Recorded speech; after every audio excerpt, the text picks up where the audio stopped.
at that might be helpful to you to understand where your kids and families are. And yes, it will zoom in a lot closer than a map of the world when you want to have the little dots on it to have the different addresses, okay? All right, so we're going to go on to another tool that's going to be incredibly important for you to use. And I'm going to just stay on my tools right now. You guys have the PowerPoint in front of you. And I'm going to, if someone could bring me a copy of the PowerPoint, I'm just going to look at that and not try to go back and forth. I'm just going to, this is making me nervous. I'm just going to stay on the stuff that's going to work here. Okay, so now that you have decided where it is that you're going to serve, you're going to go to this tool. This is the coolest, most amazing, most geeked out, wonderful tool in all of early childhood in the country. Okay? I'm just going to say that's true. Why? Because it will show you, for whatever neighborhood you want to make your neighborhood, what the characteristics of the kids and families in that neighborhood are. So for a long time we've been used to, Chicago is divided up into its however many 70-something community areas, none of which really correspond to what you would think of as the neighborhood that you serve, but you get used to saying, oh, I serve, North Londo, or I serve Uptown, or whatever. And then back in your mind you're like, well, kind of, but not really, I really serve just this area. And what this allows you to do is say, where do you really serve? And it will answer for you what are the characteristics of that community. So let's take a look at this, okay? How does it work? How many people have actually used this tool before? Okay, so you're pretty familiar with it and how it works and stuff. So we're going to go through it and hopefully for those who haven't seen it before, it'll be helpful. Okay, how do we start? We can start by, well, I'm actually going to show you. I'm going to go ahead and show the video of this because I think it's actually, if the sound doesn't work, then I won't show the video. Okay? We'll give it a try.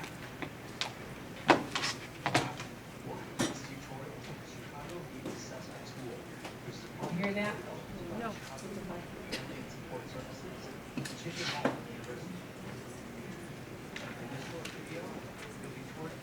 All right, that's not going to be loud enough for you guys to hear. Put your mic there. Put the mic there. But it's coming out of a speaker and not out of up here. So, all right.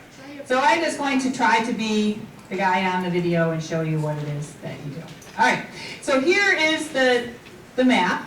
Right. We're going to look at this map. You can move the map around, just like you would normally, like by clicking on the mouse and moving it around with your hand and everything like that. And you can zoom in and out. So let's zoom in.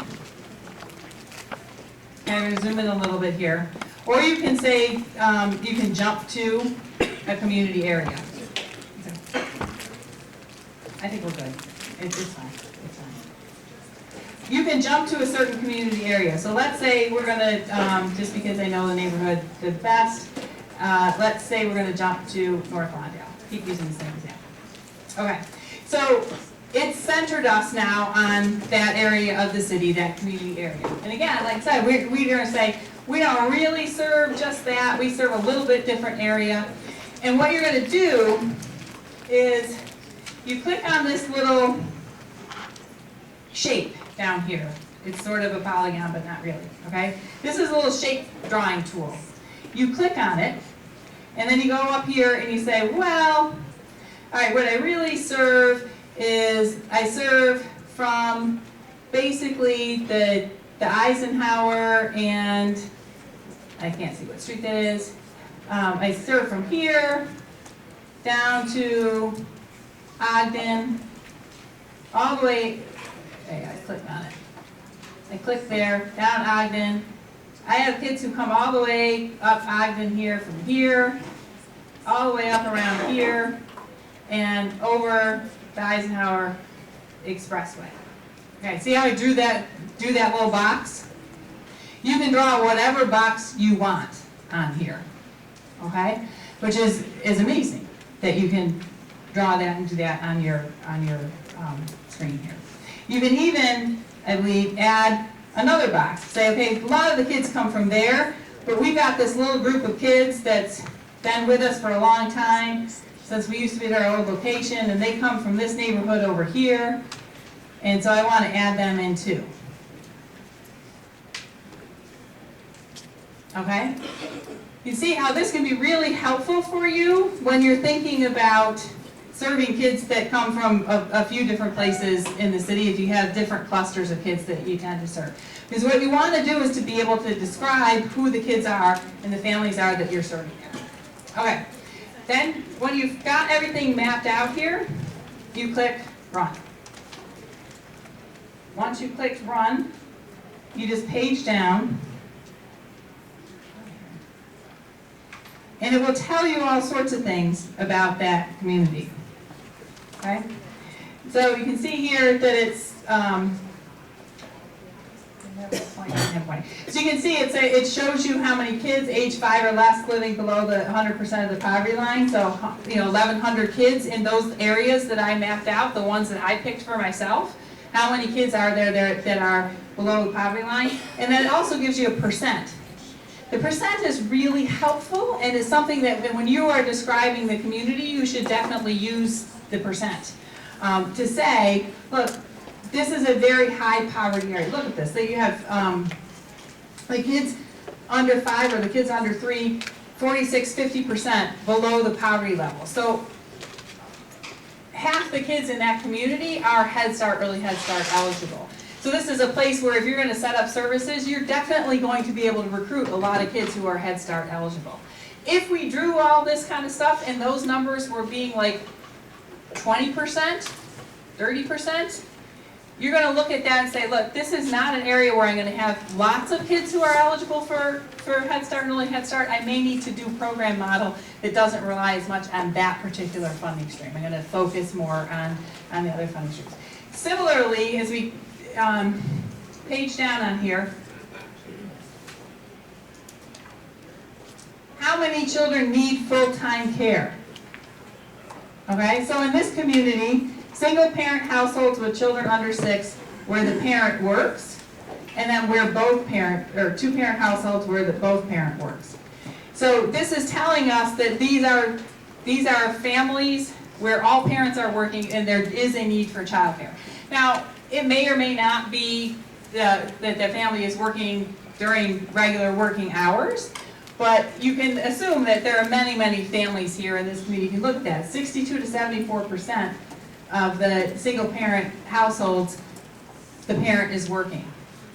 So again, that helps you to think about, is this a community where there's going to be lots of kids who need full-day, full-year childcare? It looks like there is. On the contrary, you can look and say, hey, 25 to 30% of the kids in the single-family household, the parent is not working. So there's also going to, and you can probably guess that if the parent isn't working in the single-parent household, they are among the kids who are in poverty, right? So what you have to do is you got to kind of think deeper and analyze this. You might need to pull out your spreadsheet or your calculator or write down on a piece of paper, looking at this. Okay, we've got about somewhere around, let's just say around 2,000 kids in single-parent households where the parent works. Then we go back up and remember, what is the number of kids who are in poverty under age 5 or less? So you got about 1,100. Many of those 1,100 who are in poverty are going to be among the not working kids. Most of the ones who are above the poverty level are going to be in the group who are in working families. So you've got a complex situation here, right? You're going to have some families who are eligible for child care assistance but not Head Start, but who are going to need your services.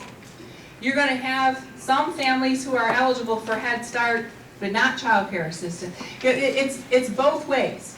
And what this data can probably help you understand, and certainly you're going to know that this is true as we move forward in thinking about our programming, there'll be fewer and fewer and fewer families who are eligible for both child care assistance and Head Start, right? As the minimum wage hits $13 an hour this summer, that's going to be a vanishingly smaller number of kids and families, right? But this can help you think about, on that balance of more kids eligible for Head Start or more kids eligible for child care assistance, sort of where does this community fall?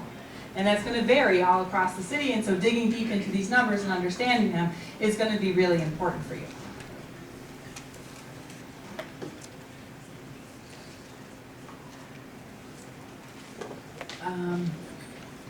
There's also more information about the little community that you've created for yourself here that may help you answer these questions of explain the needs of the community and what's going on in your community. The part where you write the narrative and say, hey, this is how I can show you that I really know and understand my community. Births to a teen mother, so understanding how many teen moms there are in the community. Not as many as you might think, right? That's not an enormous, huge number. The households that are have a very high rent burden, so you can talk about that and talk about the financial stresses that are on the family. Again, this site just gives you lots and lots of really interesting information. Can I ask a quick question? Yes. The reliability indicator, what does Yes. that, So any of this data that you have is going to be based on available statistics. Usually this stuff is coming from the census, right? And this isn't the census like that we're going to do in 2020 when every single person really needs to be counted. I just went to a thing yesterday. Everybody needs to get counted. That's everybody's job to make sure everybody gets counted. So we can get the resources we need in our community. But this is from what's called American Community Survey data. And so they only take a small sample. And they take a small sample over time. Every year they take a little small sample of people that they ask lots and lots of detailed questions of. And so they have a really good picture of the community. But it's a small sample. So it's kind of like when they do the political polls, right? And they say, oh, our margin of error were plus or minus 5 points or plus or minus 3 points or something like that. This is sort of telling you how much error is probably in this data. How fine-grained are we able to get with what the American Community Survey data would tell you. So if it's green, they had a lot of data to be able to give you that answer, and you can pretty much rely on it. If it's red, then you're like, it may not be really even worth quoting that. So for example, this births to a teen mother that's red, basically that's saying, you created such a small area on this map, we don't have enough data to give you a really excellent estimate of that. So it's going to, and you can see that between 25 and 205, that is a pretty large range that they're telling you it could be somewhere within that. Up here, you can see the difference of the single-parent households versus two-parent households. There's just a lot more single-parent households in the area that you looked at, and so they can give you a pretty good estimate of how many of them are working. The two-parent households are just not as many of them, and so they weren't able to get enough of a sample to give you a great answer. Does that help? what if there's no color? If there's no color, then they didn't have a good way of calculating the reliability. But we can still use the data? You can still use the data. It's going to be the best data you got. How often is this data updated? Every year. So it's pretty recent. It's pretty recent. However, that said, this data is updated every year, but the American Community Survey does estimates on a 5-year average basis. So if you are in a community where you know that there have been really significant population changes, it is going to be more difficult to rely on this data to say how many kids really do live in this community. Right? So what are your options there? What are some other things that you can look at if you think your community is one of those where there's been a lot of changes lately? What I would say is one really good source of data that has been provided to you, and again, this is not on the nifty draw your own community boundaries map, which is, again, the coolest thing in the whole country. But we do have here some data that can be helpful to you. So what am I looking at here? This is within the Universal Pre-K report. Everybody knows the Universal Pre-K report. You probably got that at one of the earlier meetings that you've been at. If not, it is available on the Chicago Early Learning website. It's in one of the first boxes that says, click here to see what's new. This has 4 community areas. Sometimes they've been clustered together, like Avalon Park, Burnside, Calumet Heights. but generally speaking, it's each community area. It tells you estimated number of 4-year-olds to attend UPK. Why is that a useful number? Because that number is actually derived from the number of kids who went to kindergarten in that community this year. So it's a 95% of the kindergartners, it's saying. That may be helpful. It's a gut check. It's a good gut check for your community. So if your 5-year data with the American Community Survey, you know, for example, I'm just making up numbers. So maybe it says that there are 1,000 kindergartners in the area, but then you go and look on here, and it says that there's only 790. That, you may want to use the 790 number as your better estimate of how many kids per year there are in that community, because that's real-time data basically from this year from CPS of how many kindergartners enrolled in that community. That helpful? Okay. What was the report, Theresa? This is the universal pre-K report. So the report that came out from the mayor's office a couple of weeks ago with all of the data around the early childhood for this rollout of UPK. So again, it has lots of good information in there. You said you can find it on the Chicago Early Learning website? Yes. Yes. Let's see here. Yes. So this is the Chicago Early Learning website, and it had a link to, you know, Chicago Early Learning. Universal Pre-K is coming to Chicago. Read more about it. Chicago's roadmap to implementing universal pre-K. And I think if you Google Chicago's roadmap to implementing universal pre-K, you would probably also find your way to that report if you don't already have a copy of it. Okay? But that gives you some really good data. The other data that's really useful in this report that you may want to look at is understanding percent of 4-year-olds to be served at CPS and to be served at community providers, because you'll see it's different for every single community area. Why would it be different for every single community area? Because it's actually based on how many 4-year-olds were already being served in CBO. So as the city made its plans for how to serve 4-year-olds, they really did take into account who has been being served in community-based organizations already, and assuming that they will continue to be served in those community-based organizations, right? So you may want to look at that data to try to understand, is the city thinking that a lot of these kids are going to get served in CBOs, or are they building spaces for them in Chicago Public Schools? And this information will help you to figure that out for your community. Okay. Come back and take a look at my notes here. Sure. Okay, more resources for understanding the community areas. So, Illinois Action for Children also has some really great data on early care and education in the city. So we have in the, you can find this at actforchildren.org, then /research/data.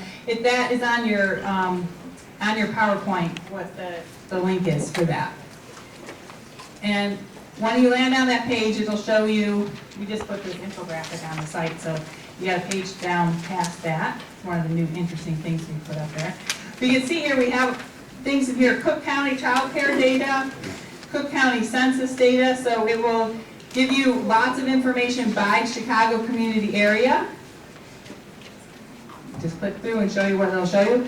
So it will show you for every community area the number of licensed care slots that exist in your community, the number of licensed child care homes. So if you just want to understand the full suite of services that exist in that community, this will give you a good overview of that. What website is that again?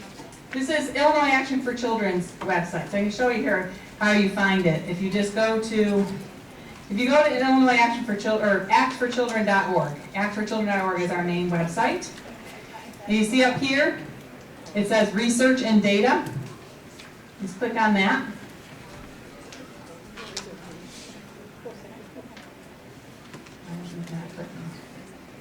Internet's a little slow.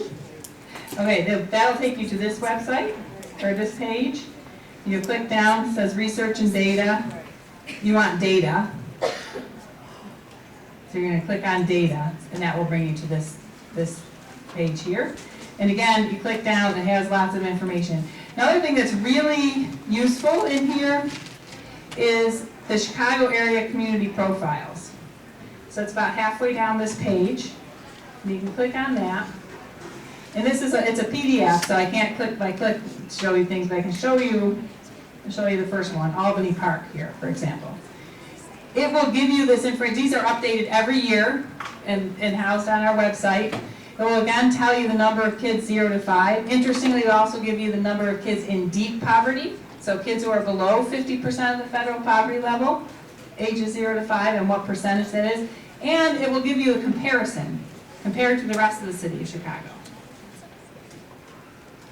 Again, so as you're describing your area, you can say a little bit about it and what you're seeing. Okay.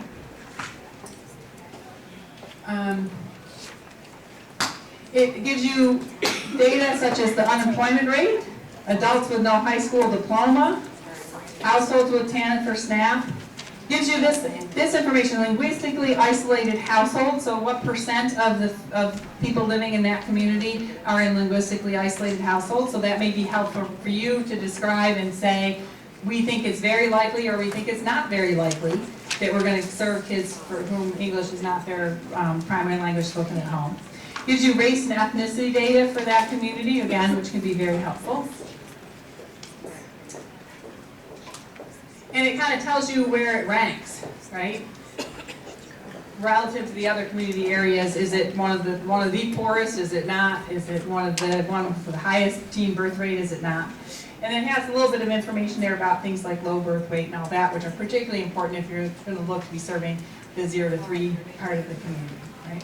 So these community profiles can be really helpful for you as well to understand what you want to know about your community that you're serving. All right. So that's where you can find some of this data. Now, there are lots of other places you could go and look for data. You can certainly go to AmericanFactFinder.org and you can, make yourself happy by looking up all sorts of different facts and by zip code, by any other kind of thing. There's tons of data out there. I don't really recommend you doing that. I recommend you sticking with these tools because they basically give you the most pertinent information about your communities. And this is the kind of stuff that will give you what you need to know to be able to design the program that you want to design.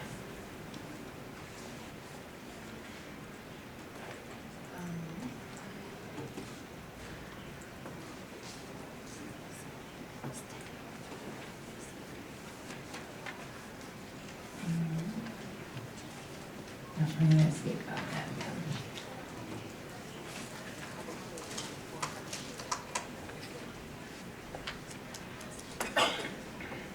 Okay. Now that we've looked at all those resources, we are going to think about answering the questions. So in the beginning of this presentation, I gave you the criteria by which they're going to score it. Now we're actually talking about these are the questions. This is where you're going to put the information. I'm going to talk to you a little bit about how to organize what you found so that you can actually answer the question. And again, Brian's going to talk to you more about how do you use the information to decide what kind of services that really will make most sense to provide. So in your RFP, you are going to have to answer this question. Describe the population your agency would serve, and if applicable, describe the extent to which your services will target a priority population. And the next slide will say what those are. Okay, so this is the data part. This is where you really want to cite statistics. So first, you're going to need to say, it doesn't really say on here, describe where you're going to serve, where the people come from, but you're going to need to say, look, when I decided to describe this population, I'm talking about families who live between here and here, or families who live in Albany Park. You could use a community area, or you could really be specific about exactly where you think the families are going to come from that you're going to serve. Maybe what you're going to say is, I'm actually going to serve kids from all over the city whose parents work at blah, blah, blah, right? However it is that you're gonna say and define where it is that you're gonna be drawing families that you're gonna serve, you're gonna wanna put that in here. And then you're gonna want to put in data in here.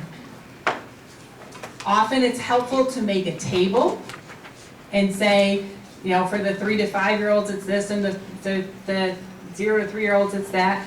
You might want to use a lot of bullets, assuming, I don't know how the tool works that you're gonna need to put your proposal into, so I don't know whether bullets show up or not. I haven't played with that yet. But generally speaking, as a grant writer, the more you make it easy on the eye of the reviewer to be able to read the information you're providing, the happier they are. And trick of the trade, the happier the reviewer, the more favorably they read your application, right? So you want to make it easy for them to say, yes, you did a good job, not just make sure you have all the information in there, right? So organize it for them. You want to say, it's saying, describe the population you serve. It says, for example, age. So when the reviewer reads it, they're going to expect that you're going to talk about the ages you're going to serve first. Gender, I really doubt anybody's going to do a gender-specific program, and there's no data out there to say that there's some particular, you know, larger population of boys than girls in any particular community area. I'm not sure about the gender thing. But ethnicity, then do ethnicity next, and race and ethnicity. Say the population I expect to serve is probably mostly this, by the data that I have. Income level. I expect that the folks that I serve are going to mostly fall into this income level, or I think that probably 30% of them will be below the poverty level, and another 60% will be, you know, below, between 100 and 130%, and then the rest of them are going to be above 130%. Whatever it is, whatever information you have about them, you're going to want to put into this section. And then other defining characteristics. Here is where going back to who you've been serving all along can be really helpful. What might be some of the other defining characteristics? Well, 40% of the families that I serve, the parent is a student at Truman College. Right? That's a defining characteristic. Or, you know, 60% of them, I know, work weekends and odd hours, and this is going to be their main early education program, and they're probably going to use other forms of childcare or something on at nights and weekends. And I'm going to try to, you know, make connections to those providers. Whatever are the other other factors that you can describe about those kids and families that you're going to serve, you're going to want to put that in here. Talk about organizing your data. If you have multiple sites in different community organizations, do you foresee it better to organize it by organization, and then coming up with all these, or even do a table? Right. So this is a great question. So how many of you are probably going to be writing this RFP for multiple sites and serving multiple communities, right? So this is where it gets a little more tricky, and how do you organize that? So you really do have kind of two options. A table is great. A table that says, look, this is for Albany Park, for North Lawndale, and for Brighton Park. You know, these are my 3 communities I'm going to serve. Down this side, it's going to say, this is how many children there are, this is how many children are in poverty, this is how many families are, you know, all families working, this is all the data points that I have down the side, and then you have a table that explains that. And then do some text under that says, I understand, you know, this community is different from this one because of these different characteristics. The other way that you could do it, if it feels more comfortable to you, is to just do like community number 1, boom. All my information about community number 1 and my kind of summary of why, who it is I'm going to probably be serving there. Community number 2, here's all my information. Either way works, and depending on how many communities you have, might drive you to one or the other. If you only have 2 or 3 communities, you know, you could do either way. If you have 16 communities, the table is going to get a little overwhelming, and it may never end up showing up and printing on the page, right? So you're just going to have to use your judgment about which is going to be the better way to display the data.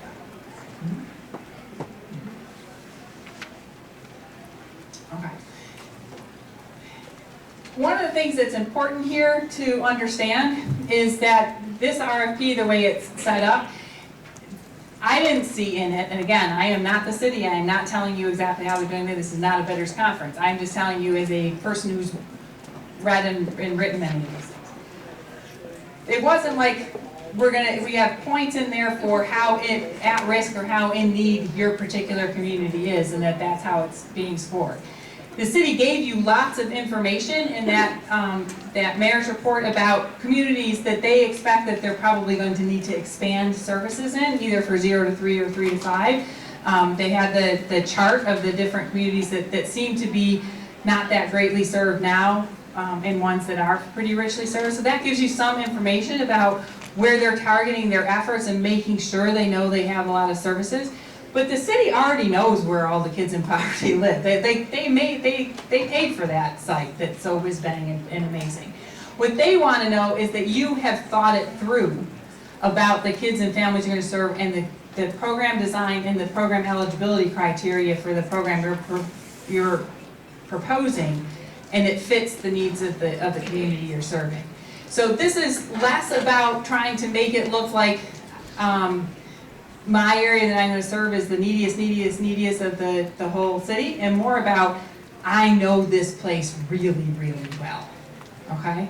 And I have thought about the needs of the community, and I'm going to design something that responds to them, okay? This is the list of the priority populations, and this is really important. If there are folks on this list that you think you are going to serve, you need to highlight that in the application. And I would, again, I don't know if the tool that you're using is going to let you do bold font or anything like that, but I would really point this out. If you're going to have, for example, pregnant women and parenting teens, how many of them do you anticipate serving? Why do you think that you're going to be able to find those kids in your community? English language learners, how many of them do you think, what percent is it going to be that you serve, and why do you think that's so, right? Just saying, yes, I plan to serve children with disabilities or medical conditions, that would not be as great as saying, this is why, and this is my history of having served them currently in my program, this percent meet the criteria of one of these priority populations, and I anticipate serving more of those families in the future. Okay? And that would go in that same question with all the data.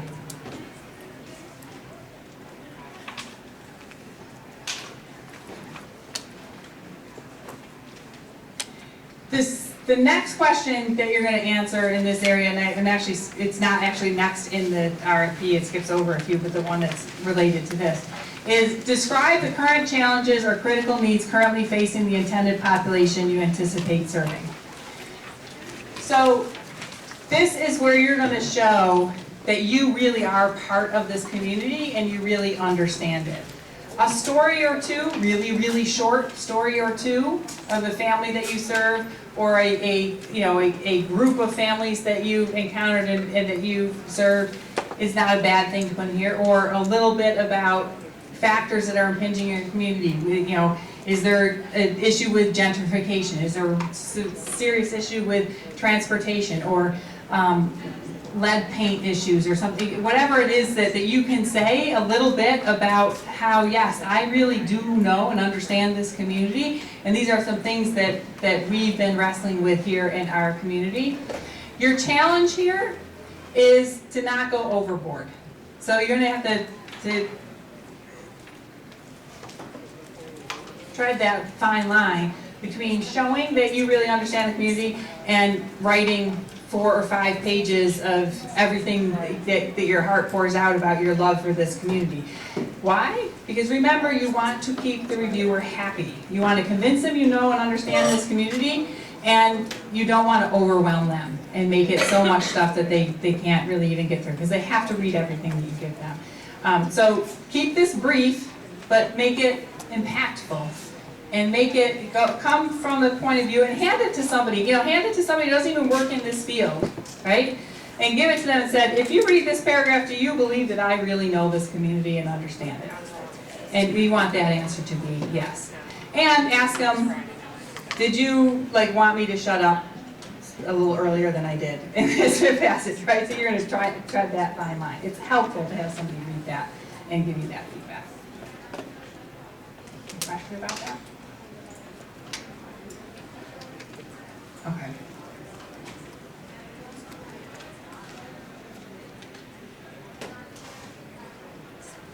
Then I have a question here, how are you going to prioritize?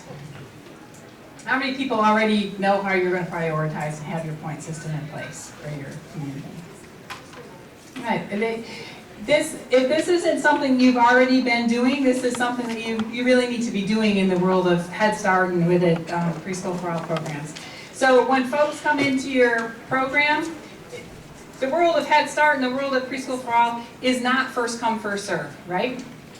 It is go out and recruit folks in the community, let them know about your program, make sure they know about your program, but then look at folks and select for your program, select for enrollment the people for whom this program is the best possible fit and those who have the highest needs, okay? So in here, you're going to want to talk about first, how are you going to make sure you're going out there and finding the most vulnerable kids and families in your community. Remember that kids who are 3 years old are really no longer going to be served by the Chicago Public Schools. And so 3-year-olds who are in poverty and need preschool services, whether they're in working families, whether they're the kind of people who have shown up at your door for the last 10 or 15 years, even if they're not the kind of families that you've been serving before, you are it. You are the only ones who are going to be serving 3-year-olds in this community. So if we want 3-year-olds who are in real poverty and in really high need families to be served with preschool services and Head Start services, which we absolutely do, you're it. And you need to think about how are you going to find those families and bring them into your program, even if they're not the families that you have been serving in the past. Because as we've been all talking about for a long time, this is a shift. This is a shift from CBOs mostly serving working families, whether they're 3 or 4 or 2, CBOs serving any 3-year-old. Still serving 4-year-olds and working families, but really expanding our services to serve 3-year-olds in need. So what are you planning to do? What are your policies and procedures? How are you going to be finding those families and engaging them and enrolling them in your program? They call out especially kids with disabilities, homeless kids, kids in foster care. So maybe you haven't been doing this, but what are you thinking about doing in terms of making relationships with the foster care serving agencies in your community? What are you thinking about doing about making relationships with the homeless services organizations in your community? How are you thinking about reaching out to health providers and churches and faith communities? How are you going to engage them in finding these vulnerable families and engaging them into your services?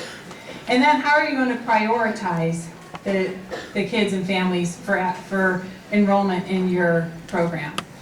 I think that you've heard over and over and over and over again that it's no longer that the main priority for getting in my program is whether you're eligible for child care assistance. That can't be what it is, because we are really trying to make sure that we're going to serve the most vulnerable kids and families, and thankfully this RFP allows you the kind of funding models to be able to serve kids even without the child care assistance funding. So how is it that you're going to set that up? How are you going to do the recruitment? How are you going to do the point system? That's generally how people do it. Like if you're below 50% of the poverty level, we give you more points than if you're below the poverty level, etc. So they're asking you if you have one of these sort of point systems already figured out, then you can upload a copy of that. If you need examples of how folks do a point system, within the Preschool for All implementation manual on the State Board of Ed's website, they do have examples there of point systems and stuff. We can maybe put those up on a resource page for people. It would be helpful.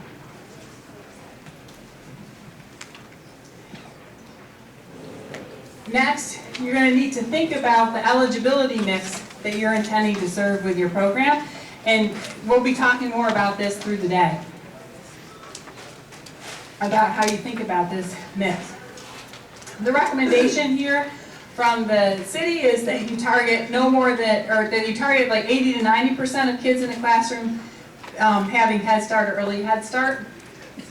What do we mean by that? Well, basically, you're creating a Head Start classroom And we're recognizing that you're going to go out and find folks who are eligible and recruit them into your program, and you're not going to be 100% successful in having every single kid who comes through end up being eligible for Head Start, right? So there's some wiggle room built in that. The funding level per kid was designed for there to be wiggle room in that. You're not expected, the amount of money that was given per kid was given so that even if only 80% of the kids get that money, you'll have enough money to do the program, okay? So, but they want you to think about, based on your data, what do you think is going to be the mix of eligibility of kids in this program? They also say target no more than 80% of the enrollment being eligible for child care assistance. So here is really important for you to understand. If you think that 80% of the kids are going to be eligible for Head Start, do not think that 80% of them are also going to be eligible for child care assistance, because that is a recipe for failure. That is not going to happen in most areas of the city, because we are entering a new day. And the wonderful thing about this new day is that there are going to be a lot fewer working poor families, because working families are going to get a much more just wage, right? So we're going to have more families that, if they're working and eligible for child care assistance, they are much less likely than they would have been 5 or 10 years ago to also be below the poverty level. So we're going into new ways of thinking about how we mix up our funding and our programs, and it is possible, and again, we'll be talking about this all through the day. It is absolutely possible and a great thing to serve kids without child care assistance, but with Head Start and Preschool for All funding. And you will have the resources you need, and you can do that. So don't look at this as like, oh, I'm supposed to target 80% for Head Start and 80% for child care assistance and then all for Preschool for All, and that's what the city is suggesting in this. No, they're really saying, be careful, don't do your budgeting and all of that, thinking that every kid in the program is going to be eligible for the funding streams that you're depending on. Now, the Preschool for All and Prevention Initiative have much wider eligibility criteria. So pretty much everyone that you serve should be eligible for the Preschool for All and the Prevention Initiative, the way if there are kids who are either child care assistance eligible or Head Start eligible, they would be eligible for Preschool for All and Prevention Initiative, because if they're below that kind of 200% of federal poverty level, they should certainly be eligible for those programs. Am I making sense?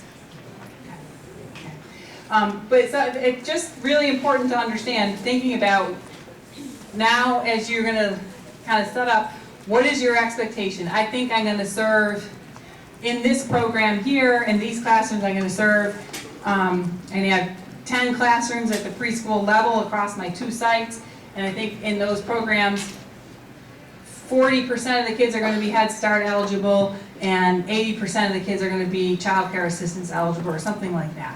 And we'll show you more about this afternoon, how you can then look at your budget to make sure that those numbers all work. But based on your data, try to understand how many of the kids in the neighborhood really ought to be eligible for Head Start. Again, if it's a very low income neighborhood and very, very high poverty rates, you're going to have many, many more kids who are eligible for Head Start, but probably not as many who are eligible for child care assistance. And a more mixed income neighborhood will probably be the opposite. Okay? The important thing about the new RFP and the way it's all set up, it really sort of doesn't matter whether you're taking the Head Start dollars or the Preschool for All dollars. You're going to have to meet the same performance standards across the board. By and large, there's no difference in taking the Head Start versus the Preschool for All dollar. You still have to do all the same kind of services for the kids and families that you serve. There are some little differences in the 2 funding streams, but mostly the Chicago Early Learning Standards require you to do the same services across both of those programs, which is different than it has been in the past. Okay.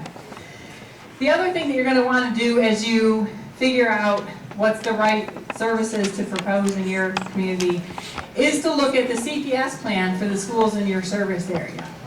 This is particularly important if you're thinking about expanding your services for 4-year-olds in that community. Or if you're planning to serve a lot of 4-year-olds and you want to make sure that you're likely to be able to fill all those slots with 4-year-olds. So in that report that I was referencing before,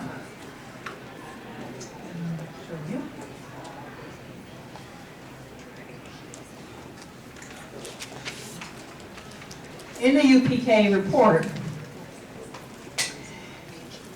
first, again, like, oh, geez, this didn't show up again.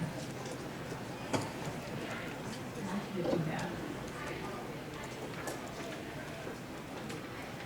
Well, now I can't show it to you.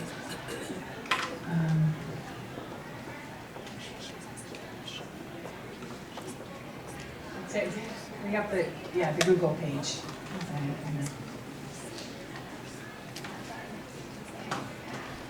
Yes. Okay, thank you.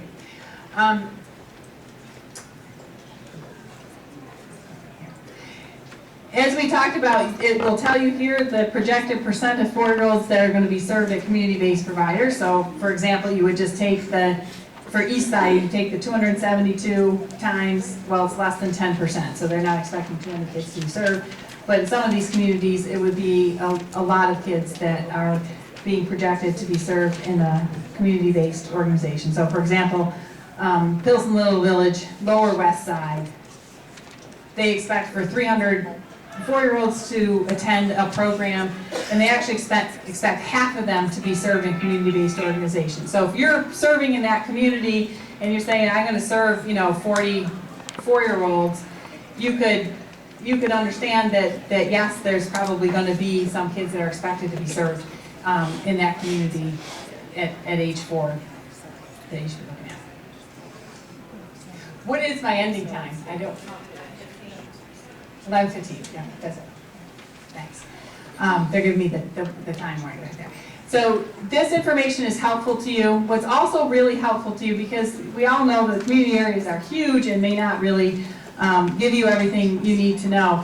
They also give you how many new classrooms are expected to be open in CPS over the next 3 years, or total number of classrooms they think they'll be open at the end of full rollout of UPK by community area. But this report also gives you this appendix here, Appendix D, for the coming school year, school by school, how many 4-year-old classrooms there are going to be, how many of them total, and how many of those are new. This is especially important because you may want to look and say, hey, in my neighborhood right around me, yes, there is new 4-year-old classrooms that are opening up, and so I may not want to plan for as many 4-year-old classrooms. Or you may see on here, like, they're closing classrooms in my community, which may be a way for you to look and say, hey, is there a population drop in our community that I might want to be aware of and be looking at in all of this. But this information is all here to be able to tell you how many classrooms are likely to be open in your community, so you can see that information. And that will help you as well with understanding what you want to do and who you want to serve. What website is all this? What is this? Did you find this? Okay, remember, we found this at Chicago Early Learning, chicagoearlylearning.org, and it's under a part that says Universal PreK is coming to Chicago, and there's a read more about UPK, and that will have a link there that will take you to this report. So you can see that report. And again, gives you a lot of data, school by school, to be able to understand how many classrooms there a 4-year-old pre-K at the Chicago Public Schools there will be as you move forward. Okay, so that's a lot of data, and we talked a little bit about how you use that data to answer the specific questions in the RFP. From there, you're going to really try to put it all together. You got to design your program model to then meet the needs of the families in the community that you see. So you're thinking about the ages, the number of classrooms that you're going to need to be able to serve those kids. Are you going to be offering school day services, school year services, or full workday year-round? What languages do you think the families are going to speak, and what services do you need to do? And that really important, how many kids from those different priority populations do you think you're going to be serving? So if we go back up to think about the requirement in an RFP, hopefully this session has helped you to understand how you can make a really good case for yourself so that folks are going to say, oh yes, very, very strong application on these criteria. This applicant really understands the target population and their needs and challenges. Both really understand the kids and families you're currently serving and the ones you're proposing to serve, that you've looked beyond the boundaries of the kids and families who are currently in your program to who's out there in your community that you might be able to serve. Really especially thinking about those 3-year-olds who may in the past have attended CPS programs and how you might be able to serve those kids and families in your program. And they may have different needs than the kids and families that you've been currently serving. So how have you made a case that you thought all that through and you really looked at your community and you really understand it? You can show the data, you can show what's going on. And then how have you given that rich perspective and understanding that yes, we really do know this community, we're deeply engaged in it, and we know how to serve them. And we've given that sense to the reviewer, right? And again, all organized nicely so that they are happy, happy, happy as they read your application and can find their way through it easily. Okay? Questions?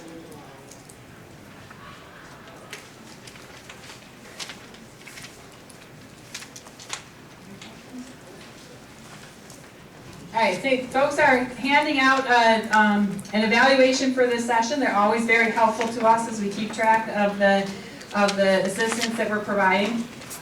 In your handout, you have the links to the websites that I've shown here.